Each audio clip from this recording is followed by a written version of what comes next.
Are just moments away from a major moment for the Artemis II mission. This is the first crewed mission planned to go around the moon in more than 50 years. In about 15 minutes or so, you can see the countdown clock right there. NASA is scheduled to carry out the final part of a critical wet dress rehearsal, as they describe it. That's going to be fueling up the SLS rocket that you see there with liquid hydrogen and oxygen. This test is going to simulate pretty much everything that will happen when they actually do launch day, but we won't see the engines fire up. NASA engineers, they're going to be watching things like tank pressures, countdown sequences, and system sensors throughout tonight's rehearsal, which will be a major factor in deciding when Artemis II can officially launch, potentially as early as this weekend. It all depends on what happens tonight. A lot of ifs here. So let's bring in former astronaut Leroy Chiao as we watch these live pictures from the Kennedy Space Center. Leroy, thank you so much for joining us as we count down a little bit closer to this test here.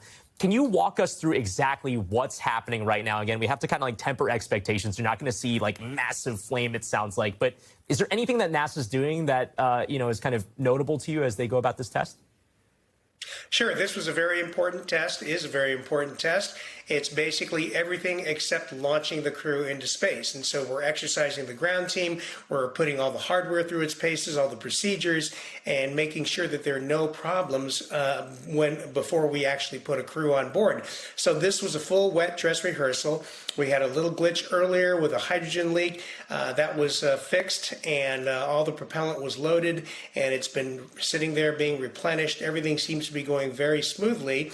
And so by all, outside, observations, it seems like it's been a very smooth test, except for that one little leak glitch. But this could pave the way for an actual launch on the 8th. So very exciting stuff.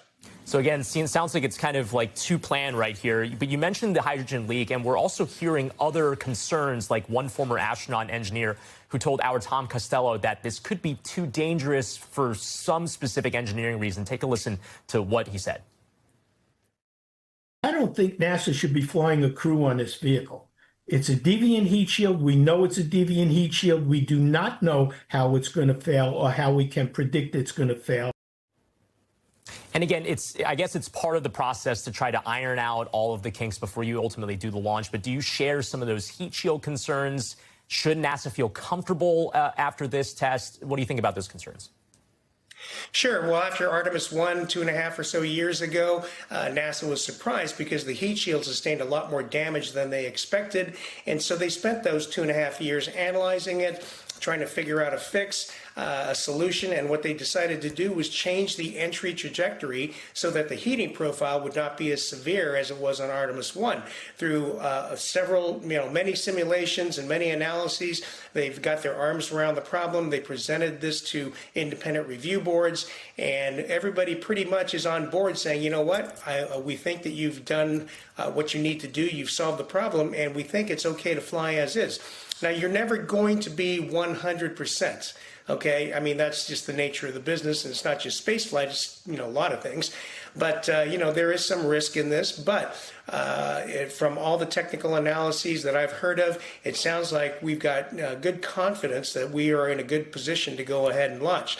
Now, I've known Charlie for a number of years, and he's a skeptic, and that's good. We need skeptics, right? We need people to say, hey, maybe we shouldn't be doing this. But at the same time, I've talked to other people who are knowledgeable about this, and I'm confident that NASA has done a great job of getting their arms around it, and I think we're ready to go fly. All right, well, Leroy Chiao, as we look towards that clock, 11 minutes, we'll see how that goes, and we'll obviously have you back on if they do, and once they do ultimately go about on the mission. Leroy Chiao, thank you so much. Appreciate it. We thank you for watching, and remember, stay updated on breaking news and top stories on the NBC News app or watch live on our YouTube channel.